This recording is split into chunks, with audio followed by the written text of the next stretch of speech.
আসসালামু আলাইকুম। তুরস্কের ইস্তাম্বুল থেকে আপনাদের সাথে আছি আমি সরওয়ার আলম। ইরান আমেরিকার যুদ্ধ আস্তে আস্তে অন্য দেশেও ছড়িয়ে পড়ছে। মধ্যপ্রাচ্যের যে দেশগুলো এতদিন পর্যন্ত এই যুদ্ধে ক্ষতির শিকার হয়েছিল, এখন নতুন আরেকটা দেশে এটা ছড়িয়ে পড়ছে। দেশটা হচ্ছে সিরিয়া। আমরা গতকালকে বলেছিলাম যে সিরিয়ার সরকার ইরাক থেকে সিরিয়া হয়ে হিজবুল্লাহর কাছে যাওয়া একটা অস্ত্রের চালান আটকে দিয়েছে। ঠিক তার পরপরই ইরান থেকে সিরিয়ার মধ্যে একটা আক্রমণ হয়েছে। যদিও আক্রমণের লক্ষ্যবস্তু বলা হয়েছে সিরিয়াতে থাকা মার্কিন সামরিক ঘাঁটি, কিন্তু সিরিয়ার ভূখণ্ডের মধ্যে এই প্রথম, এই যুদ্ধ শুরু হওয়ার প্রায় 5-6 মাস হয়ে গেল, এই প্রথম সিরিয়ার ভূখণ্ডে আক্রমণটা হলো, জাস্ট ওই খবরটা আসার একদিন পরেই। অর্থাৎ নতুন করে এই অঞ্চলে আরো কিছু দেশ এই যুদ্ধে জড়িয়ে পড়তে পারে। অলরেডি আক্রমণের শিকার হচ্ছে প্রায় এই অঞ্চলের সবগুলো দেশই। গতরাতে মার্কিন যুক্তরাষ্ট্র ইরানে ব্যাপক হামলা চালিয়েছে, যেই হামলাগুলোর শিকার হয়েছে ইরানের অনেকগুলো শহরের রাস্তাঘাট, ব্রিজ, রেল লাইন এবং বিভিন্ন ধরনের কন্ট্রোল টাওয়ার। ইরানি গণমাধ্যমের যে দেয়া তথ্য, সেই তথ্যে বলা হচ্ছে যে গত রাতে ইরানের দক্ষিণ অঞ্চলের হরমুজগান প্রদেশের 5টা গুরুত্বপূর্ণ সেতু বা ব্রিজ গুড়িয়ে দিয়েছে মার্কিন বাহিনী। ফার্স নিউজ এজেন্সির বরাতে জানা গেছে যে আক্রান্ত সেতুগুলোর মধ্যে এমন কিছু সেতু আছে যেটা লার এবং বন্দর আব্বাস এই দুটো শহরকে সংযোগকারী 94 নম্বর এবং 96 নম্বর রোডের উপরে অবস্থিত। এগুলো ওই দেশের রাস্তার নাম, বড় বড় রাস্তা। এই রাস্তাগুলো এক শহর থেকে আরেক শহরকে যুক্ত করার যে সেতু, বিশেষ করে বন্দর আব্বাসকে যুক্ত করার যে সেতু, সেগুলো উড়িয়ে দিয়েছে মার্কিন যুক্তরাষ্ট্র। এছাড়াও গত রাতে মার্কিনী হামলার শিকার হয়েছে ইরানের যেই সমস্ত শহর, তাদের মধ্যে আছে বন্দর আব্বাস, আহবাজ, খেশমদ্বীপ, ইরান শহর, তারপরে হচ্ছে হামিদিয়া, সিরিক, বেস্তান, খ্রিসদ্বীপ, চেগানি কাউন্টি, বুশাহের,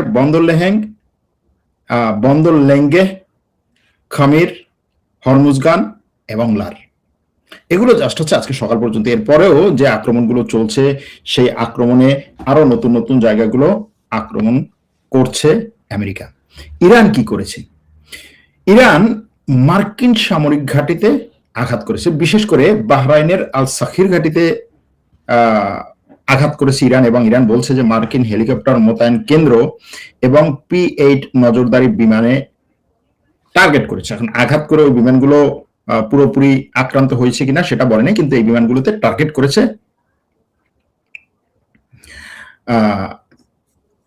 এটা বলছে ইরান। এছাড়াও কুয়েতে মার্কিন সামরিক বাহিনীর যে ব্যারাক বা ঘাঁটি এবং তাদের লজিস্টিক সেন্টার লক্ষ্য করে পাল্টা হামলা করেছে। এই হামলার পর ইরানের সেনাবাহিনী বলেছে যে আমরা যে আক্রমণ করব, সেই আক্রমণে আমেরিকার চড়া মূল্য দিতে হবে। ইরানের সেনাবাহিনীর এক মুখপাত্র আজকে বলেছে যে আমেরিকা এবং ইসরায়েল আমাদেরকে যতটা দুর্বল মনে করছে, আমরা তার চেয়ে অনেক বেশি শক্তিশালী। আমাদের কাছে এখন এমন সব অস্ত্র আছে যেই অস্ত্র দিয়ে আমরা তাদেরকে নাজেহাল করতে পারি, এবং তারা কল্পনাও করেনি কোনোদিন যে আমাদের কাছে ওই অস্ত্রগুলো আছে। এটা ইরানের সেনাবাহিনীর মুখপাত্রের কথা। এবং ইরান গতকাল যে বক্তব্যটা দিয়েছিল যে যদি ইরানের অবকাঠামোয় আক্রমণ হয়, তাহলে এই অঞ্চলের কোনো অবকাঠামো আস্ত রাখা হবে না। এখন প্রশ্ন হচ্ছে যে ইরানের যেই অবকাঠামোয় আক্রমণ হলো, যেমন ধরুন তার মধ্যে একটা হচ্ছে চাবাহার বন্দরের মেরিটাইম কন্ট্রোল টাওয়ার। চাবাহার বন্দর হচ্ছে ইরানের একেবারে দক্ষিণ দিকে, ওমান সাগরেরও একেবারে বাইরে গুরুত্বপূর্ণ একটা বন্দর, যেই বন্দরটাতে ভারত ব্যাপক পরিমাণে বিনিয়োগ করেছিল। পরবর্তীতে আসলে সেই বিনিয়োগ প্রায় 10 বছর সেখানে বিনিয়োগ বা সেই বন্দর ভারতকে দেওয়ার পরও সেখানে বড় ধরনের কোনো কাজ হয়নি। সেই চাবাহার বন্দরের মেরিটাইম কন্ট্রোল টাওয়ারে গত সপ্তাহে প্রায় 3-4 বার আক্রমণ করেছে, এবং শেষ পর্যন্ত গত রাতে টাওয়ারটি ধসে পড়ে। এরকম ভাবে এই যে অবকাঠামোগুলো, টাওয়ার, তারপর হচ্ছে ব্রিজ, এরপরে রেল লাইন, এগুলো যে ধ্বংস করছে, ইরান বলছে আমি এর প্রত্যেকটার প্রতিশোধ নেব, গতকালকে বলেছে। এখন প্রশ্ন হচ্ছে ইরান এই প্রতিশোধ কবে নিবে বা নিতে পারবে কি না। ইতিমধ্যে আবুধাবির জায়েদ মিলিটারি সিটি, যেটা বা সামরিক ঘাঁটি বলা যায়, সেইখানে গত রাত থেকে আজ পর্যন্ত বলা হচ্ছে যে অনেকগুলো হামলা হয়েছে ইরানের পক্ষ থেকে, যেই হামলায় এখনো পর্যন্ত সেখানের অনেক স্থাপনা ধ্বংস হয়েছে, এরকম কিছু তথ্য স্যাটেলাইটে এসেছে।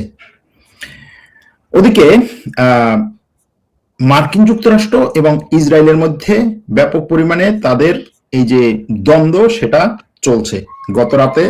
গতকাল মানে আগের রাতে মার্কিন ভাইস প্রেসিডেন্ট ইসরায়েলের বিরুদ্ধে যে সমস্ত মানে ক্লেমগুলো নিয়ে আসছে বা ইসরায়েলের বিরুদ্ধে যেই সমস্ত দোষারোপ তিনি করেছিলেন, যে ইসরায়েল মার্কিন যুক্তরাষ্ট্রে সরকারের বিরুদ্ধে ব্যাপক পরিমাণে বিভিন্ন ধরনের কার্যক্রম চালাচ্ছে, এরকম অনেকগুলো জিনিস গতকালকে বলেছিলাম, হয়তো অনেকে শুনেছেন অনেকে শুনেন নাই। সেই ব্যাপারে ডোনাল্ড ট্রাম্পের যে তার পার্সোনাল মুখপাত্র, তাকে জিজ্ঞেস করা হয়েছিল, সাংবাদিকরা প্রেস ব্রিফিং জিজ্ঞেস করছে যে ভাইস প্রেসিডেন্ট যেটা বলছে ইসরায়েলের বিরুদ্ধে, মার্কিন প্রেসিডেন্টও কি সেটাকে সমর্থন করে? তখন সেখানে উত্তরে বলা হয়েছে যে হ্যাঁ, মার্কিন প্রেসিডেন্ট সরাসরি এই জিনিসগুলোকে সমর্থন করে এবং মার্কিন প্রেসিডেন্টও জানে যে এরকম কিছু জিনিস ইসরায়েল করছে। তার মানে হচ্ছে ভাইস প্রেসিডেন্টের কথা শুধুমাত্র তার একক কথা না, পুরোপুরি এই ট্রাম্পেরই কথা। গত কয়েকদিন আগে আপনাদেরকে ওই যে ট্রাম্প যখন এখানে ছিল, এই যে ন্যাটো সম্মেলনে ছিল, তখন ট্রাম্প হঠাৎ করে যখন ন্যাটো সম্মেলন ছেড়ে, মানে ন্যাটো সম্মেলন শেষে দেশে ফিরে যাচ্ছিল, তখন সে তার যে বিমানে, কাতারের যে বিমানে আসছে, সেই বিমান পাল্টে তারপরে তার পুরাতন বিমানে দেশে ফিরেছে। সেই সময় বলা হয়েছিল যে ইরান ট্রাম্পকে হত্যা করবে, মনে আছে কিনা? হ্যাঁ, এরকম একটা কথা, যে সেজন্য এখানে একটা পরিকল্পনা করছে এবং এই পরিকল্পনা থেকে তার বাঁচতে হবে, এরকম একটা জিনিস। এখন বলা হচ্ছে যে এই খবরটা, ওই যে ট্রাম্প যখন আঙ্কারায় ছিল, আঙ্কারা থেকে যেন তাড়াতাড়ি চলে যায় এবং আঙ্কারায় ইরান একটা ট্রাম্পকে হত্যা করার পরিকল্পনা করছে, এই খবরটা ট্রাম্পের কাছে এবং ট্রাম্পের কি বলে যে নিরাপত্তা বাহিনী, তার যে পার্সোনাল প্রেসিডেন্সিয়াল নিরাপত্তা বাহিনী যদি বলি, তাদের কাছে এই খবরটা দিয়েছে মূলত ইসরায়েল। এইটা বর্তমানে জাস্ট লেটেস্ট যে খবর মার্কিন গণমাধ্যম অ্যাক্সিওসে এসেছে, যে ইসরায়েল তার কাছে এই খবরটা দিয়েছে। এখন ইসরায়েল যে এই খবরটা তাকে দিয়েছে, খবরটা কতটা সঠিক, কেন দিয়েছে, এইটা এখন আর আসলে মানে গোপন না, যে ট্রাম্প এইখান থেকে যেন তাড়াতাড়ি যায় এবং এখানে যেন একটা নেগেটিভ বার্তা বা নেগেটিভ একটা ইমপ্রেশন থাকে, সেজন্য তাড়াতাড়ি তাকে এই খবরটা দেওয়া হয়েছিল। এবং এটার মূল কারণ ছিল তুরস্কের সাথে ট্রাম্পের যে একটা ভালো সম্পর্ক, সেটাতে একটু ফাটল ধরানো। যা হোক, এখন এই ঘটনাগুলোর বাইরে বাকি যে সমস্ত বিষয় আছে, এখানে এই সিরিয়ার বিষয়টা নতুন করে ঢুকতেছে। ইরান যে সমস্ত জায়গায় আক্রমণ করছে, সেই জায়গাগুলোকে নতুন নতুন কি বলে চিহ্নিত করছে, সে কোথায় কোথায় আক্রমণ করবে, কিভাবে করবে, কারণ যুদ্ধ আস্তে আস্তে বিস্তৃত হচ্ছে।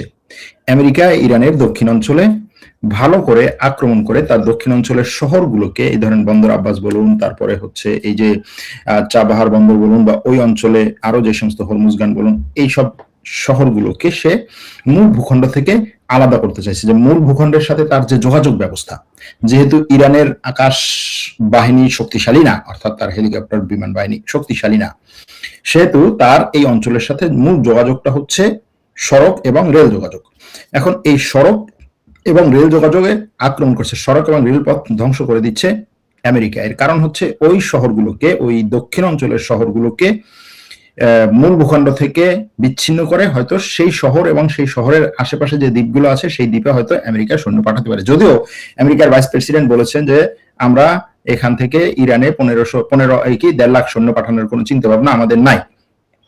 কিন্তু তারপরে এটা আমেরিকা, এটা ইসরায়েল, এক কথা মুখে বলে, কাজে আর এক কথা কয়, কাজে আর এক কথা করে, সুতরাং তাদের কথার কোনো বিশ্বাস নেই। এরকম একটা জিনিস হতে পারে যে দক্ষিণ অঞ্চলের ওই শহরগুলোতে সে সৈন্য পাঠাতে পারে, এরকম একটা প্রস্তুতি নিতে পারে। প্রশ্ন হচ্ছে সৈন্য পাঠিয়ে সে টিকতে পারবে কিনা।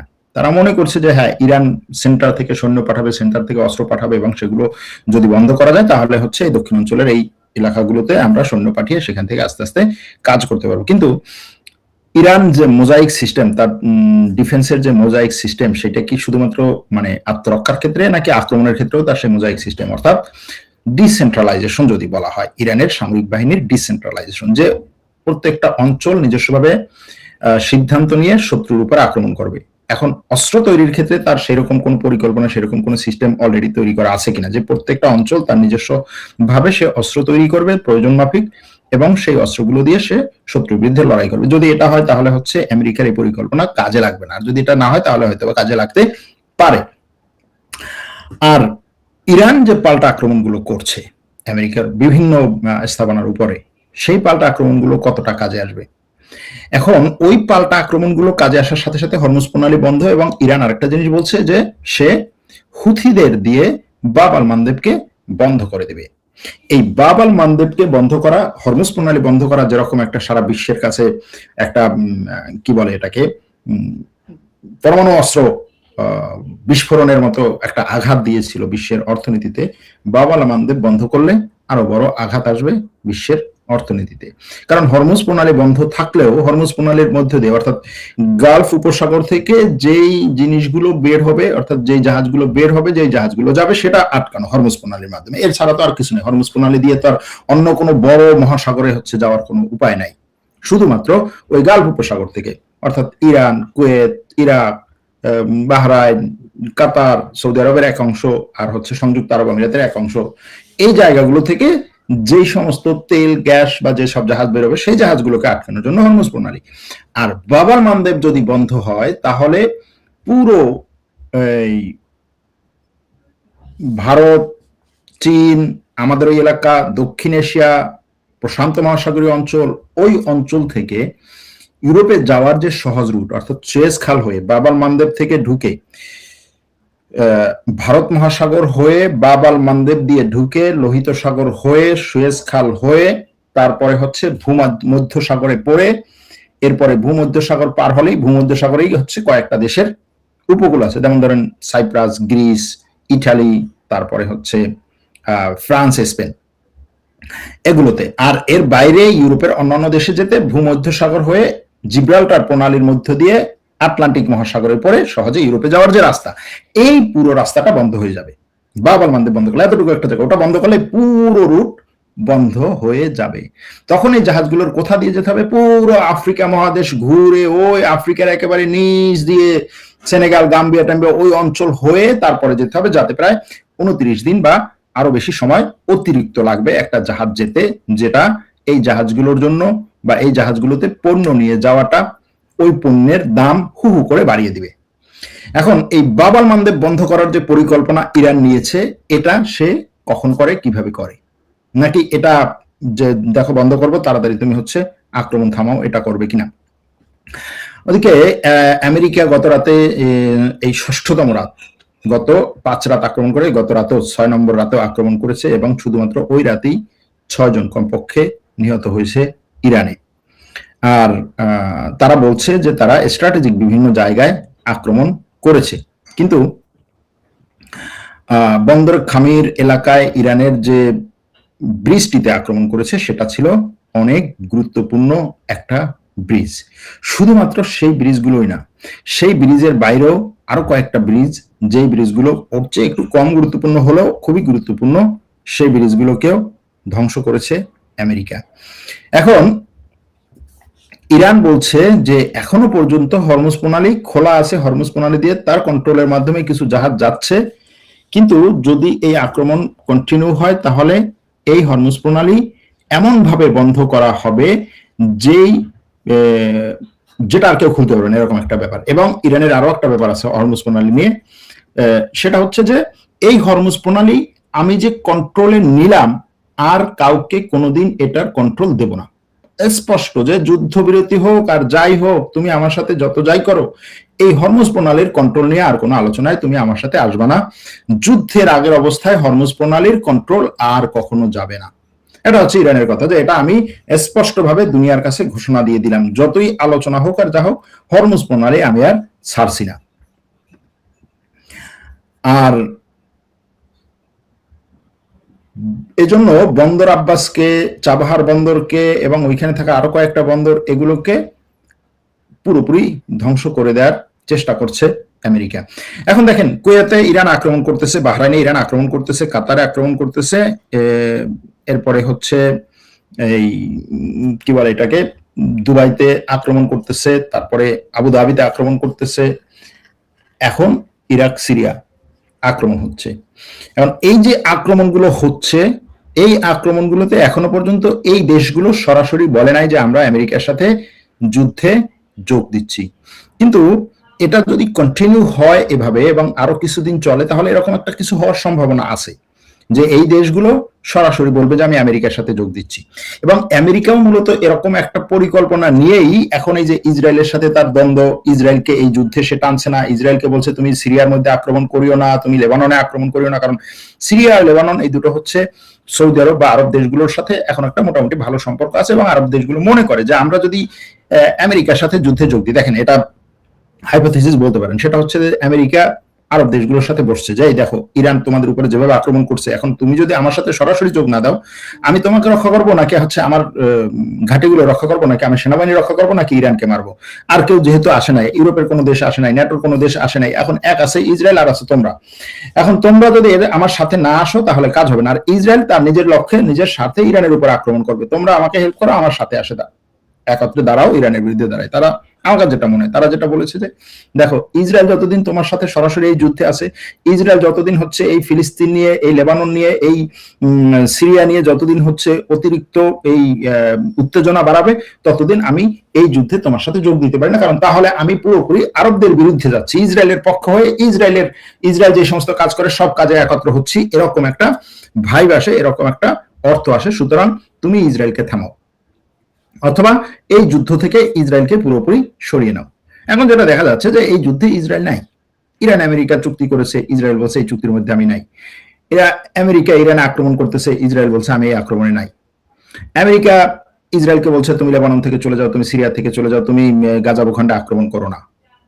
এখন এই জিনিসটা চলতে থাকলে একটা সময় পরে যদি আমেরিকা বলে দেখো ইসরায়েলের সাথে কিন্তু আমার মোটামুটি একটা ছাড়াছাড়ি হয়ে গেছে এবং তাকে আমি সাপোর্টও দিচ্ছি না, তাকে আমি বলছি এই দুইটা জায়গা থেকে চলে যেতে, সে এখন আর সিরিয়ার মধ্যে আক্রমণ করতেছে না, সে এখন লেবানন থেকে আস্তে আস্তে উঠে যাচ্ছে, সুতরাং তুমি আসো আমার সাথে দাঁড়াও। এবং ওই সময় যদি এই আরব দেশগুলো সত্যি সত্যি এক হয়ে আমেরিকার সাথে ইরানের বিরুদ্ধে দাঁড়ায়, সম্ভাবনা যে নাই তা না। আপনি আমি হয়তো দেখতেছি যে ঠিক আছে ইরান একটা মুসলিম দেশ, সেখানে হাজার হাজার লক্ষ লক্ষ মুসলমানের বসবাস, এরকম একটা দেশের বিরুদ্ধে কোনো মুসলিম দেশের দাঁড়ানো ঠিক হবে না।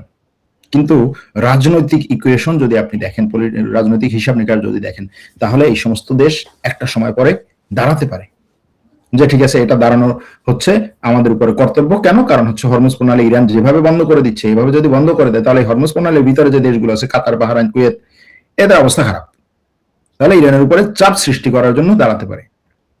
আপনি হিসাব করতে পারেন যে না মুসলিম দেশগুলো দাঁড়াবে না, এদের সাথে এত ভালো সম্পর্ক। উপসাগরীয় যুদ্ধ হয়েছে না?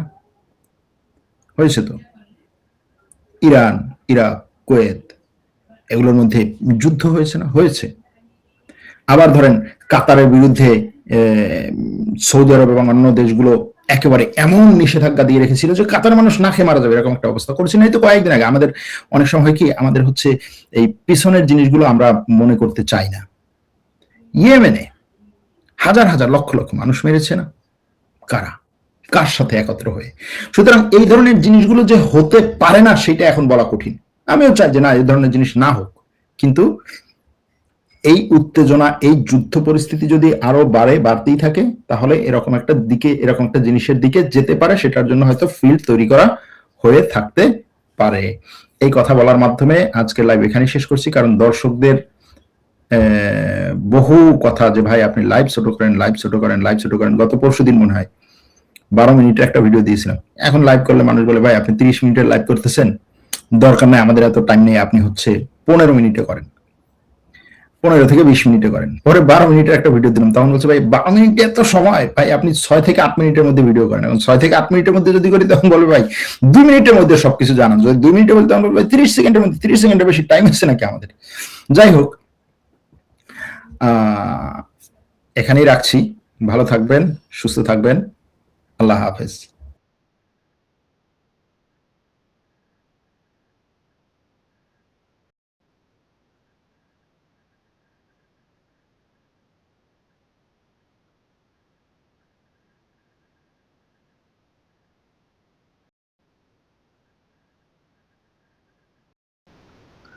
দর্শক অবশ্যই শুরু থেকে শেষ পর্যন্ত দেখছেন, জানছেন। অবশ্যই আপনাদের মূল্যবান মতামত কমেন্টে জানিয়ে দিবেন। তো সবাই ভালো থাকবেন। ধন্যবাদ সবাইকে।